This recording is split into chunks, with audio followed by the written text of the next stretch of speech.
Hai, Assalamualaikum warahmatullahi wabarakatuh. Selamat sore teman-teman. Selamat berjumpa kembali di podcast Aksi Nyata dari Kamu untuk Indonesia. Barengan sama aku lagi, Laras Tahira, yang kira-kira 20-30 menit ke depan kamu duduk manis aja, karena kita akan berbincang-bincang dengan bintang tamu yang pastinya sudah hadir di studio podcast kita ya. Dan aku mau ngasih tahu kalau podcast ini tayang di beberapa platform. Jadi jangan lupa untuk menyaksikan di Instagram, Facebook, Twitter, dan juga YouTube Partai Perindo di @partaiperindo. Kita juga hadir di RCTI Plus, Okezone, Sindo News, inews.id. Kita juga hadir di YouTube dan juga website Partai Perindo. Giveaway jangan sampai dilewatkan teman-teman. Caranya kamu tinggal tulis aja quotes terbaik terkait dengan tema kita di hari ini, dan kamu tinggal tulisnya di kolom komentar @partaiperindo Instagram ya. Jadi jangan lupa untuk di follow juga. Stay tune aja karena kita punya tema yang menarik nih, khususnya buat kamu yang into banget sama social media. Jadi kita bakal membahas mengenai tips and trik mengamankan akun social media dari serangan hacker. Wow, sudah hadir di sini nih bintang tamu spesial kita. Jadi beliau ini adalah seorang dokter, tapi bukan dokter yang mengurusi orang sakit ya. Tapi dokter yang satu ini adalah ahli di bidang informasi teknologi atau IT. Sudah ada Dr. Pratama Persada. Selamat sore Mas Pratama. Selamat sore Mbak Laras. Atau aku manggilnya apa? Mas Tama? Apa aja boleh. Aduh, susah kalau apa aja boleh, nanti aku panggil nama lain gimana? Tapi kabar baik ya Mas ya? Alhamdulillah baik. Sebelumnya terima kasih sudah menyempatkan hadir di podcast Aksi Nyata. Tentunya untuk memberikan banyak insight nih untuk teman-teman, khususnya generasi milenial dan juga Gen Z yang selalu menyaksikan podcast ini Mas. Jadi kita ngobrol santai aja. Oke. Kayak kalau terlalu teknikal nanti juga puyeng juga yang nonton. Makanya gitu. tadi saya bilang ini saya salah kostum nih. Makanya saya harusnya pakai kaos aja. Tadi pas saya masuk ke studio juga, wah ada Pak dosen nih. Mau belajar IT nih kayaknya ya. Nah, tapi kita kenalan dulu kali teman-teman ya sama Mas Pratama ini ya. Mungkin backgroundnya seperti apa, dulu kuliah ngambil jurusan apa gitu, silahkan. Ya, jadi dulu saya pertama kali lulus SMA itu kuliah di Akademi Sandi Negara. Akademi Sandi Negara. Jadi sekolah sandi-sandi gitulah. Waduh, ya, matematika Sandi Morse dan ada lain-lain. tapi? Itu waktu kita pramuka. Oh beda ya. Tapi kan sama-sama Sandi. Ini kita ngurusin apa ya? Bikin pengamanan enkripsi untuk apa komunikasi presiden kayak gitu. Coding-coding gitu ya? Coding-coding gitu. Baik. Jadi supaya apa data yang dikirimkan itu tidak bisa dibaca orang lain gitu. Keren. Nah kan sekarang ini banyak hacker-hacker tuh banyak bisa nyuri banget. data kan. Nah datanya itu kenapa kok bisa dicuri? Karena tidak dienkripsi. Karena mungkin yang punya sistem nggak pernah sekolah sandi gitu. Jadi nggak ngerti. Saya juga nggak sekolah sih, Nah, takut banget dihack. Tapi tar lo ya, sebelum aku tuh penasaran banget nih sama orang-orang yang kuliah di IT yang pokoknya apa-apa coding, tiap hari coding. Dulu hiburannya apa Mas Pratama ketika kuliah? Kalau kita kan makan ya, dan itu aja udah healing gitu. Kalau dulu kita flashback itu zaman-zaman kuliah tuh, kalau healingnya ngapain sih Mas Pratama? Hiburannya mancing. Wah, oke baiklah. Cari inspirasi kan. Oh gitu. Iya. Oh, jadi hobinya mancing. Sampai sekarang? Sampai sekarang. Nah itu saya habis dari lulus Akademi Sandi, kemudian melanjutkan S1-nya. Saya ngambilnya malah lucu nih S1-nya nih. Saya ngambil kebijakan publik gitu. Kebijakan publik, ya, karena kan di Akademi Negara itu belum seperti sekarang. Belum jadi S1. Jadi S1 kebijakan publik.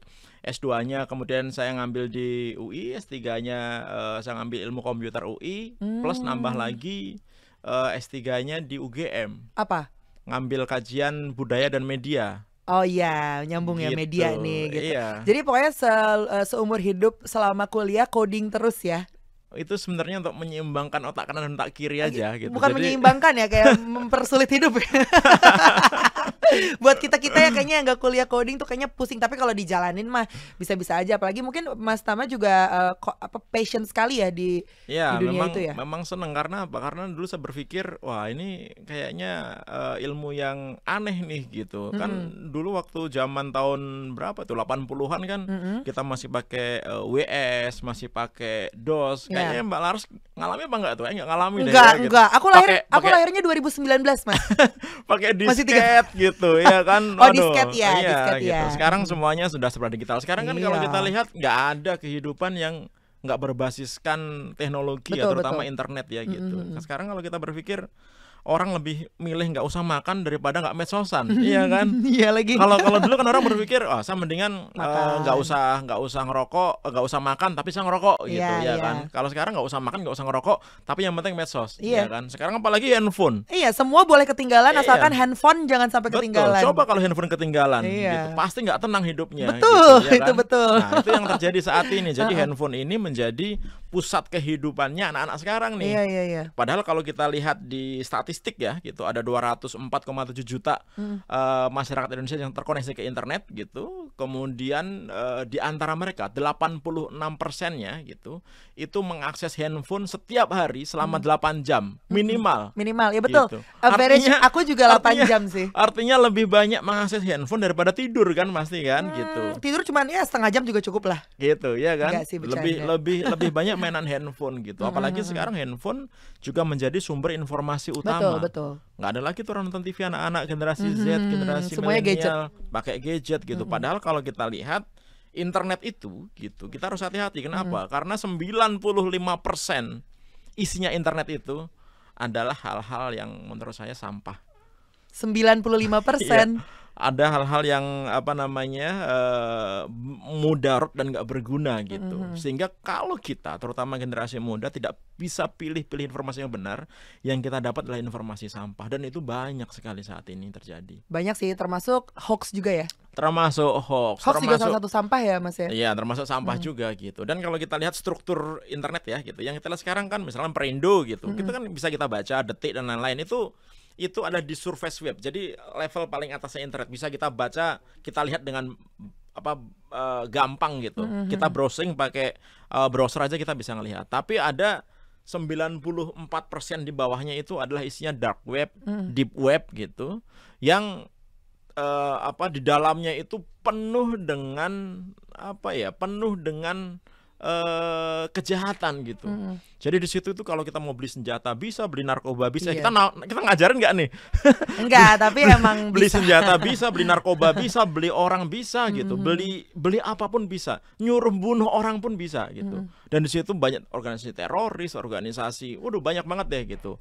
Nah, itu biasanya penjahat-penjahat tuh ada di situ, di area situ gitu. Sekarang udah merambah ke sosial media gitu ya. Nah, dari area gini, kalau sosial media itu ada di Surface Web sebenarnya gitu. Jadi ini adalah dunia lain dari internet gitu, yang kalau kita tidak hati-hati kita bisa menjadi korbannya gitu. Kan sekarang kita mau bicarain masalah ini kan. Jangan sampai kita menjadi korban gitu dari orang-orang ini, supaya apa? Supaya kita bisa mengamankan diri kita gitu. Kenapa? Karena kita ini semuanya di Indonesia gitu, terutama anak-anak yang baru gede gitu, yang baru punya medsos, kemudian mereka seneng dan ketergantungan terhadap media sosial ini, mereka tidak berpikir bahwa informasi yang mereka taruh gitu, atau akun yang mereka buat gitu, atau dirinya sendiri itu berpotensi disalahgunakan orang dan bisa menjadi korban internet. Nah, ini sesuai Gitu. dengan apa yang tadi dibilang sama Mas Pratama juga ya, anak-anak yang baru bisa memegang sosial media, bahkan kan sekarang anak balita aja tuh berkegantungan gitu Iya, dengan sosial media gitu ya. betul. Terus anak-anak yang baru ya explore, tahu ini ada website A, Iya. website B, website C. Nah, caranya tuh gimana untuk mencegah, kan otomatis nih orang tua nih nggak selalu bisa ngehandle apa yang dilakukan oleh anaknya gitu ya, supaya akun sosial media kita itu tidak disalahgunakan oleh dianya pribadi termasuk oleh orang lain. Nah gini, yang pertama kali adalah tadi Mbak Laras benar gitu, bahwa anak-anak kita gitu, bahkan mereka belum sekolah pun mereka sudah bisa lihat YouTube kan gitu. Betul. Dan banyak dari ibu-ibu, moga-moga banyak ibu-ibu yang nonton juga ini, banyak ibu-ibu yang ketika anaknya nangis gitu, supaya diem dikasih gadgetnya. Ini yang bikin nanti generasi kita berantakan. Kenapa saya bilang gitu? Di internet itu kita semua di profiling, Mbak Laras di profiling, saya di profiling, netizen semua di profiling gitu. Sehingga apa? Sehingga kita ini dibaca. Apa yang kita lakukan di internet itu dibaca gitu. Sehingga apa? Ketika kita buka marketplace, kemudian kita biasa ngelihat sepatu, yang keluar pertama kali apa di homepage-nya? Sepatu pasti. Kita membuat lihat berita yang terlihat sekali apa? Berita gitu, iya kan?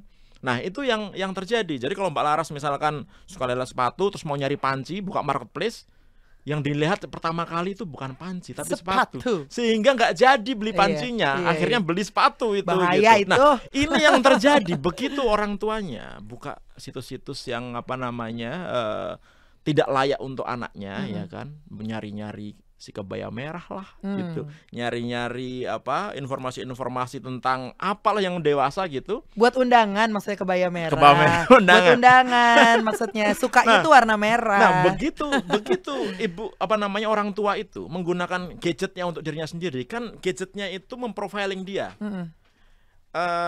Konten-konten yang di YouTube itu adalah konten-konten yang biasa dia lihat. Betul. Ya kan? Kalau itu dikasihkan kepada anaknya yang masih kelas 6 SD, apa yang terjadi? Nggak sengaja anaknya lihat, oh kok ini ada konten dewasa gitu. Nggak sengaja ngelihat ada iklan-iklan dewasa gitu. Itu yang sebenarnya bahaya. Jadi bukan hanya dari si pemilik akun media sosialnya, tapi orang tuanya pun juga harus diedukasi bahwa Anda nggak boleh sembarangan ngasih gadget kepada anak-anak gitu. Ada pembatasan-pembatasan tertentu gitu. Nah, kalau untuk anak-anaknya udah jelas. Kalau misalkan kita sudah ngerti ya cara bikin akun, kemudian cara berselancar di internet gitu, ya banyak hal-hal yang mungkin perlu kita lakukan gitu untuk mengamankan media sosial yang kita miliki. Karena saat ini banyak sekali, nggak hanya orang biasa gitu, bahkan artis-artis yang centang biru pun juga ternyata di take over akun-akun media sosialnya, ya kan? Manajernya lah apalah gitu. Kenapa itu bisa terjadi gitu? Kenapa kok bisa di take over? Ya kan, sebelum kita ngomongin masalah pengamanannya ya. Kenapa bisa terjadi? Karena kebocoran data yang terjadi itu sudah demikian masifnya. Gitu. Mulai dari Tokopedia, Bukalapak, Bhinneka, BRI Live, kemarin baru PLN, IndiHome, ada 1,3 miliar data SIM card. Kemudian kemarin ada data dari Pertamina, Pertamina gitu. Yang terakhir kemarin ada dari Peduli Lindungi gitu. Data-data itu dimanfaatkan oleh orang untuk melakukan profiling terhadap orang lain gitu. Oh, saya mau ngambil akunnya ini nih gitu. Namanya siapa, lahirnya di mana, alamat emailnya apa, kemudian tanggal lahirnya kapan. Itu digunakan untuk melakukan kayak kalau kita ngomongin di dunia teknologi brute force attack gitu, penyerangan terhadap pengambil alihan akun orang lain gitu. Nah, kalau kita bikin passwordnya itu sembarangan gitu, kemudian kita nggak pernah ganti-ganti password, kemudian kita menggunakan password yang sama di semua akun-akun kita, apa yang terjadi? Gampang sekali di take over gitu. Oh gitu. Wah, jadi takut ya. Nah begitu tuh diambil alih gitu, susah kita untuk ngambilnya, apalagi ketika kita menggunakan password yang sama untuk akun media sosial kita sama akun email yang kita gunakan untuk verifikasi. Media sosialnya diambil, emailnya diambil gitu, ya kan? Nah ini yang terjadi, dan hacker ini nggak pilih kasih sebenarnya. Jadi dia itu yang diserang itu gelondongan gitu. Saya mau melakukan hacking ke blok IP Indonesia gitu. Jadi di-scan semuanya, jebret Indonesia di-scan semuanya nih. Makanya di tahun 2021 ada sekitar 1,6 miliar anomali serangan yang datang ke Indonesia. Jadi selagi kita lagi asik ngopi, asik makan ketoprak, asik makan bakso, kita ini diserang oleh serangan cyber sebenarnya gitu. Nah, ketika kita lengah gitu, tidak mengamankan data kita dengan baik gitu, kemudian terlihat sama si hacker, oh ini bisa diambil, ini gampang ini gitu, passwordnya ada, username-nya ada, begitu diambil bisa diambil alih. Jangan berpikir bahwa kita ini nggak penting, karena kadang-kadang berpikir siapa sih yang mau menyerang saya gitu, siapa sih yang mau ngambil akun saya gitu, kan nggak penting gitu. Jangan salah.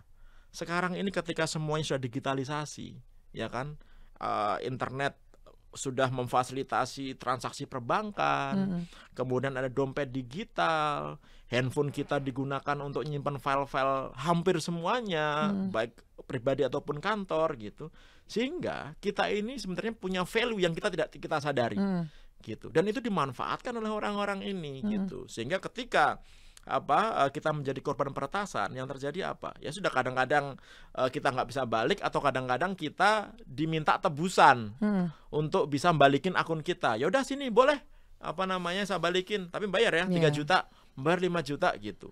Orang-orang yang sudah membuat akun itu dari awal untuk dagang, untuk jualan, udah dikenal sama orang, tiba-tiba akunnya hilang, nangis gak kira-kira? Iyalah. Sedih lah, pasti nangis gitu. Nggak semudah membuat akun baru lagi kan? Gitu. Nah itu yang terjadi. Oleh karena itu ancaman ini selalu ada. Jadi kalau kita di internet itu, ya Mbak Laras ya, nggak ada yang selamat sebenarnya. Jadi kita ini hanya akan menjadi korban dan calon korban saja. Gitu. Jadi nggak ada yang selamat.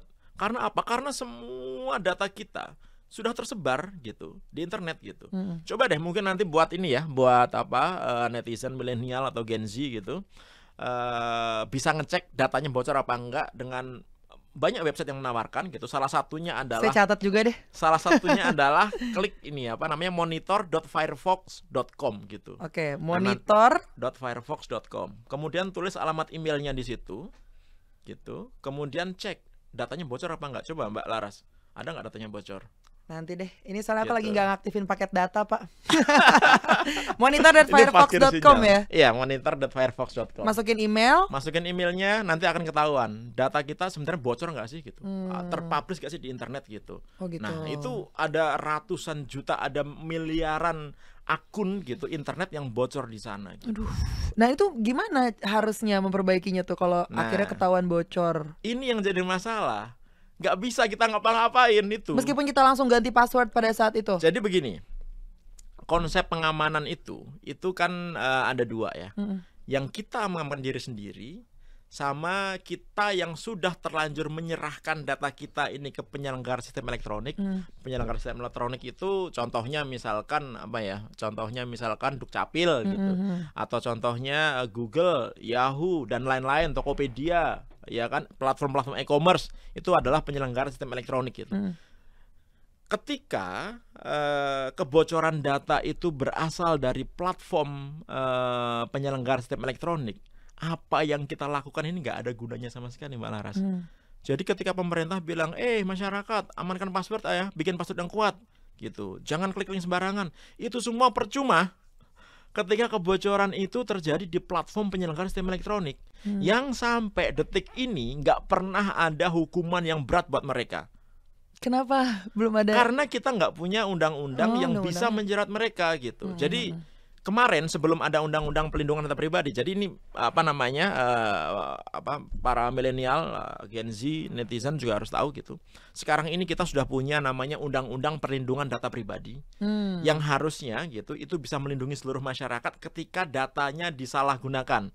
Jadi kalau Mbak Laras suka diteleponin tukang kartu kredit, diteleponin tukang asuransi, kayak suka nowhere itu ya, tiba-tiba telepon kan? kita. Kemudian kita ditelepon siapa gitu, kan kita nggak pernah berhubungan dengan mereka, tiba-tiba mereka telepon kita. Nah nanti harusnya dengan undang-undang ini Mbak Laras bisa nuntut nih ke institusi atau perusahaan tadi itu gitu, karena menyalahgunakan data kita secara sembarangan untuk kepentingan ekonomi mereka. Betul. Dan mereka bisa kena denda nggak main-main, ini bisa sampai 5 tahun penjara, denda sampai 5 miliar. Bahkan perusahaannya bisa kena denda sampai 2% dari total revenue tahun terakhir.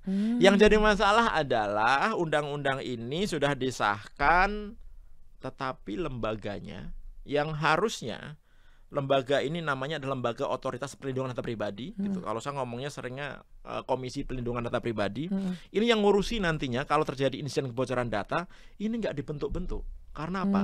Karena ini agak berat saya ngomongin dikit, gak apa-apa ya gitu. Nggak apa-apa, kita karena menarik ini justru. Karena ada ketidaksepakatan antara pemerintah dalam ini Kominfo dengan DPR dalam ini Komisi 1 DPR gitu. Sampai beberapa kali sidang deadlock gitu untuk mengesahkan undang-undang pelindungan data pribadi ini, yang akhirnya yang bikin deadlock itu salah satunya adalah di mana letak Komisi Pelindungan Data Pribadi ini berada gitu. Kalau pemerintah maunya di bawah Kominfo, kalau DPR maunya independen, yang harusnya independen memang gitu. Akhirnya apa? Dikeluarkan dari undang-undang, diberikan kepada Pak Presiden untuk membentuknya. Yang jadi masalah sampai sekarang belum terbentuk. Jadi kalaupun ada insiden kebocoran data, kemarin kan 1,3 miliar data SIM card, kemudian data PLN, data IndiHome, data KPU, kemudian data Peduli Lindungi, yang nggak bisa tuntut karena nggak ada lembaganya gitu. Nah ini yang terjadi karena apa? Karena ini hukum yang digunakan sebelum undang-undang ini itu adalah peraturan pemerintah nomor 71 tentang penyelenggaraan sistem transaksi elektronik dan Permenkominfo nomor 20 tahun 2016 tentang perlindungan data pribadi. Hukumannya itu kayak NSD kalau saya bilang. Jadi kalau misalkan ini MNC gitu atau misalkan Perindo, ini kan datanya banyak nih.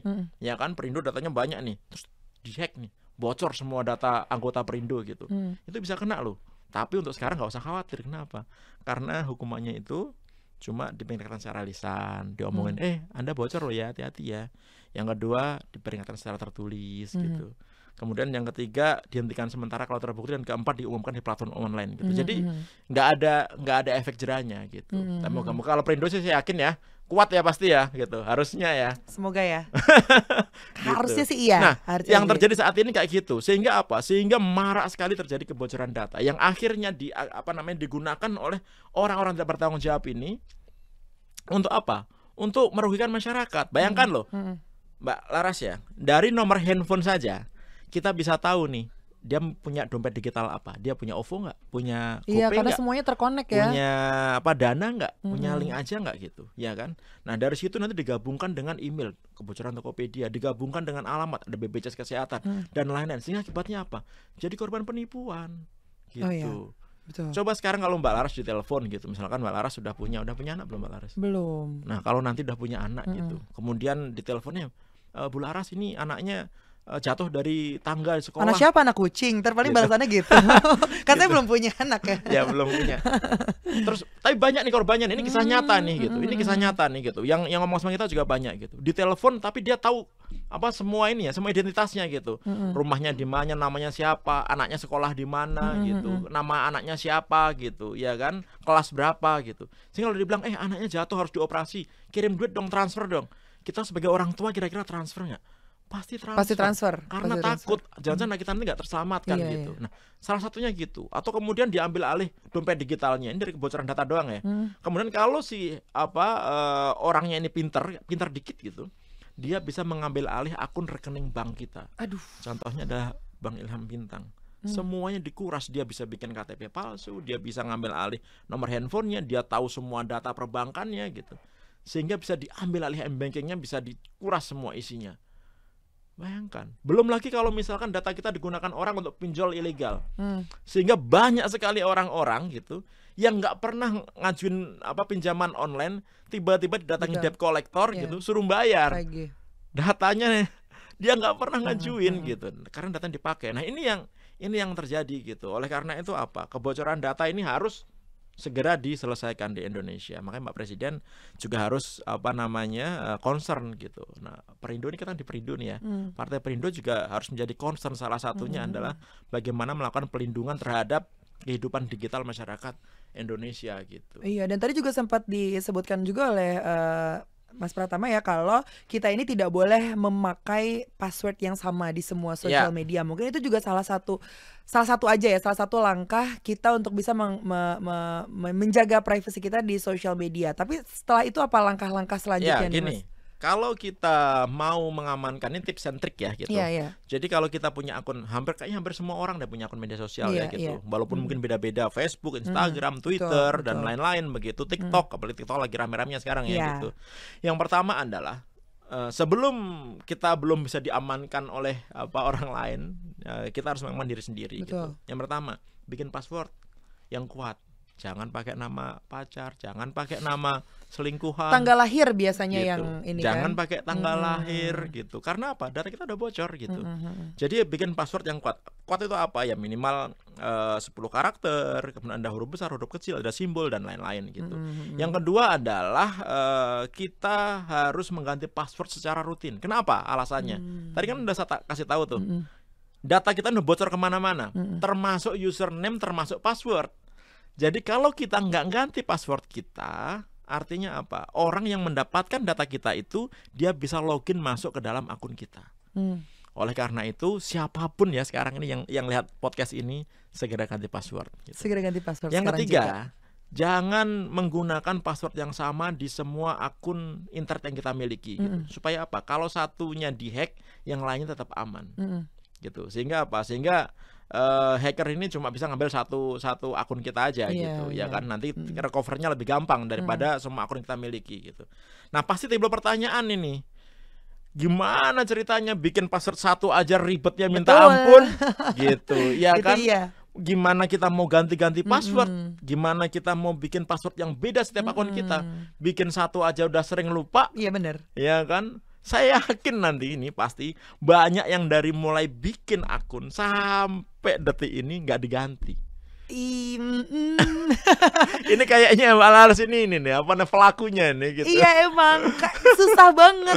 Padahal passwordnya kalau menurutku passwordku tuh ribet ya Mas ya. Kayak ribet. Jadi ya udah sekali ribet ya udah itu aja. Jadinya nggak kepikiran untuk ganti akun secara ganti password secara rutin. Tapi ribet itu apa namanya yang tadi saya bilang tetap nggak boleh ya, misalkan laras nih gitu. Huruf L, A-nya pakai angka 4, kemudian R, A-nya pakai akeong, belakangnya S gitu. Akeong tuh kayak gimana? Ya. At gitu ya. Ya, at gitu. Itu gampang sekali gitu untuk di-crack gitu. Nah, pasti orang ini ngada-ngada nih nyuruh kayak gitu nih gitu. Nggak usah khawatir gitu. Nggak usah khawatir. Kenapa? Karena sekarang ada teknologi namanya password manager. Gitu. Dia yang ngasih. Jadi password manager itu kayak berangkas password kita gitu. Jadi kita bisa bikin password yang banyak di dalam berangkas itu, masing-masing kita bikin kuat, bahkan kita bisa mengenerate password di situ gitu. Jadi kita nggak usah mikir mau bikin password apa gitu. Nah, password manager itu nanti diamankan dengan master password yang harus kita ingat. Jadi kita cuma butuh ingat satu password aja, password master gitu. Nanti yang lainnya ada di dalam berangkas password itu, namanya password manager gitu. Mau pakai apa? Terserah. Tapi pakai yang memang penyedianya terpercaya gitu. Salah satunya adalah buatan dari Badan Siber Sandi Negara. BSSN itu membuat namanya Satria Password Manager. Nggak sempurna banget sih gitu. Masih banyak kekurangan sana sini. Tapi saya lihat itu bagus. Kenapa? Karena sistemnya bagus, enkripsinya juga bagus gitu. Sehingga password kita itu aman di sana. Gitu. Sehingga tidak bisa diambil oleh orang lain gitu. Dan kita trusted di Indonesia ini kan BSSN kan yang bertanggung jawab terhadap keamanan cyber gitu. Nah, gunakan itu. Itu masalah password ya. Yang kedua, kita tidak boleh klik link sembarangan. Kenapa? Karena link itu adalah sumber bencana. Termasuk link ini ya, shopping ya. Itu bencana juga untuk dompet. Untuk dompet itu gitu. Jadi kalau misalkan kita dikirimin link gitu, baik dikirim melalui WhatsApp, dikirim melalui email, dikirim melalui Telegram atau apapun gitu, lebih baik nggak usah diklik. Apalagi baru-baru ini pasti banyak nih yang dapat SMS soal biaya transfer bank yang sampai bisa 200.000. Itu kan ada link yang harus kita klik. Ada yang 150.000 sebulan gitu, ada 6.500 gitu. Mas pertama dapat juga ya? Dapat saya. Diklik dong. Kenapa? Linknya diklik dong. Kalau saya ngekliknya di environment yang bisa kita ambil gitu. Dan itu ada malware-nya. Kenapa? Karena dia ngasih malware, kemudian juga dia ngambil data-data kita gitu. Dan itu adalah modus gitu. Namanya phishing. Jadi phishing itu kayak orang mancing gitu ya kan. Jadi phishing ini adalah modus pencurian informasi selalu menjadi top 5 di dunia setiap tahun gitu. Yang tidak bisa dihindari oleh orang. Kenapa? Karena ini berhubungan dengan social engineering, berhubungan dengan jiwanya orang gitu. Sehingga ketika kita dikirim misalkan, ini ada ini nih, ada promo besar-besaran. Dapat hadiah pulsa 1 juta gitu. Kita begitu dapat, wah keren banget nih, Astra bikin promo 1 juta nih gitu. Wah, sebelum saya klik saya mau ngirim ke saudara saya dulu lah gitu. Akhirnya apa? Dia nggak ngecek, nggak apa-apa, dikirimkan ke grup keluarganya. Di grup keluarganya punya grup lain, akhirnya kemana-mana. Begitu diklik, semuanya kena malware, semua akunnya bisa diambil alih. Jadi kalau misalkan terima link, mendingan nggak usah diklik. Jangan. Gitu. Mendingan nggak usah diklik gitu, ya kan? Oke, itu yang berikutnya. Kemudian yang ketiga, jangan menggunakan wifi gratisan sembarangan. Kenapa? Saya sadar terutama generasi milenial sama generasi Z gitu, fakir sinyal gitu. Betul. Kalau itu iya. Sehingga apa? Paket datanya itu kadang-kadang disayang-sayang gitu. Sehingga lebih banyak nyari wifi gratisan. Jadi beli minum ya kan, wifi-nya 10 jam. minumnya cuma 5.000 gitu, wifi-nya bisa 5 jam gitu, bisa seharian main game dan lain-lain gitu, ya kan. Nah, kenapa saya bilang begitu? Karena gampang sekali kita mengambil alih akun orang gitu, mengambil alih isi dari device-nya orang menggunakan wifi. Konsepnya gini jadi Mbak Laras. Jadi wifi fake wifi ini, wifi yang disetting oleh hacker ini gitu, gampang sekali gitu. Ini kalau mau bisa saya ajarin tuh caranya. Nanti aja off air aja ya. Jadi kita pasang punya komputer sendiri, device sendiri. Kita punya access point sendiri. Access point itu kita buka free gitu supaya orang bisa connect ke situ gitu. Jadi ketika orang mau nyari access point, dia ngakses ke akses wifi kita. Semua informasinya masuk ke komputer saya. Kita capture, kita sniffing namanya. Kemudian dari situ baru kita taruh ke internet yang sebenarnya. Jadi semuanya kita filter di sini. Username, password, transaksi perbankan, gambar, foto yang dikirim semua bisa diambil semua. Ini pernah saya tonton di salah satu film, ada kayak gitu. Persis. Kayak disedot gitu data-datanya dari. Dan itu gampang sekali, beneran gampang. Iya, jangan diajarin Mas, jangan. Iya kan? Makanya kita harus hati-hati gitu. Lebih baik kita terutama kalau transaksi perbankan ya, atau transaksi yang melibatkan uang, gunakan internet kita sendiri. Kalau nggak di rumah, pakai internet dari mulai 4G kita gitu, handphone kita gitu. Jangan pernah menggunakan internet lain, jangan pernah minjem komputernya orang lain atau handphonenya orang lain untuk transaksi perbankan, karena kita nggak tahu teman kita ini dia jagain device-nya nggak gitu. Iya, betul. Ya kan? Karena kalau sampai itu ada historinya gitu, kemudian ternyata device yang kita pinjam itu tidak clean gitu. Jadi dia bisa ngambil data-data kita. Semudah itu ya. Bisa mudah itu. Wow. Jadi hacking itu nggak susah sebenarnya, bukan nggak susah gitu. Tapi untuk menjadi seseorang seperti Mas Pratama juga pasti susah dong. Ini mungkin di sini banyak generasi milenial dan juga Gen Z yang baru akan masuk ke kampus gitu, baru bakal kuliah atau mungkin baru memulai untuk memilih kira-kira jurusan apa yang cocok dengan pribadinya masing-masing, dan mendengarkan penjelasan Mas Tama ini kan kayaknya ini juga salah satu hal yang penting untuk kita punya gitu ya, selain wawasan tapi prakteknya juga. Nah, kalau ada nih generasi muda yang sedang menyaksikan dan pengen mengikuti jejak Mas Tama ini, apa-apa aja sih basic yang harus dimiliki Mas Tama? Ya, jadi kalau kita berbicara masalah yang akan datang masa depan gitu, kita harus sadar bahwa teknologi ini adalah disrupsi yang mengubah tata kehidupan kita. Sehingga Sehingga banyak sekali nanti pekerjaan yang akan digantikan oleh robot atau AI, artificial intelligence. Ya kan? Dulu kan teller ada di mana-mana, petugas tol ada di mana-mana, ya kan? Kita harus ke bank ketika kita mau nabung. Sekarang butuh nggak? Nggak butuh. Betul. Ke tol pakai e-tol semuanya gitu, ya kan? Nanti sopir butuh nggak? Nggak butuh nanti sopir. Sekarang udah otomatis. Gitu. Pabrik butuh orang nggak nanti? Paling manajernya aja. Adidas itu dia bisa menghilangkan gitu, mengurangi 600 pegawainya gitu dalam satu pabrik, hanya dimanage oleh 10 orang saja dengan kapasitas yang 10 kali lebih banyak, hanya gara-gara teknologi. Gitu. Artinya apa? Kalau kita nggak mau mempelajari ke depannya itu banyak bidang pekerjaan yang akan digantikan oleh mesin, digantikan oleh teknologi. Ya kita pasti akan menjadi orang yang kalahan. Oleh karena itu kita harus ngecek nih. Karena apa? Karena banyak bidang-bidang lain gitu yang juga sebenarnya gitu ada yang hilang tapi ada yang baru kan gitu. Terutama bidang-bidang yang membutuhkan skill, analitik, pikiran kritis gitu.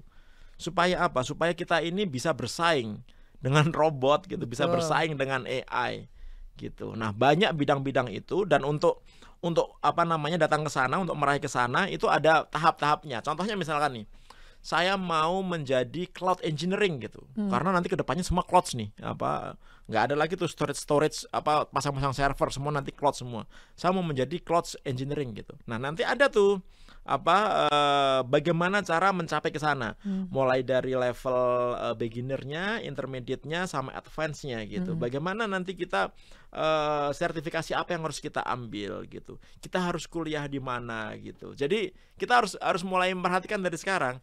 Jangan asal masuk kuliah. Saya mau kuliah akuntansi gitu. Maaf ya, bukan ini menderendahkan akuntansi gitu. Tapi sekarang pembukuan memang ada yang dilakukan manusia. kayak nggak ada deh. Gitu. Kemudian arsitek gitu. Iya. Coba sekarang kita pakai aplikasi AutoCAD gitu. Kita mau gambar rumah gitu, udah ketahuan tuh kita bentuknya gambar kita bikin, ukurannya udah ada, kemudian langsung anggarannya tuh udah ada gitu. Ya kan? Semuanya oleh mesin, gitu. Semuanya oleh komputer, oleh AI gitu.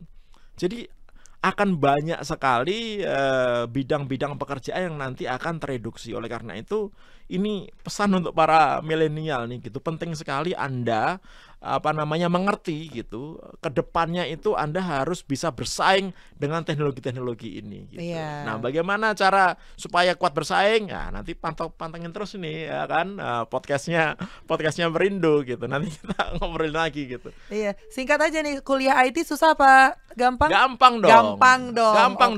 Yang penting ada passionnya gitu. Kalau nggak ada passionin iya, aja gitu ya. Gampang gitu. Gampang ya. Tapi tentunya juga ini berkaitan dengan Partai Perindo ya. Campaign Aksi Nyata dari Kamu untuk Indonesia juga relate dengan movement yang dijalankan Partai Perindo.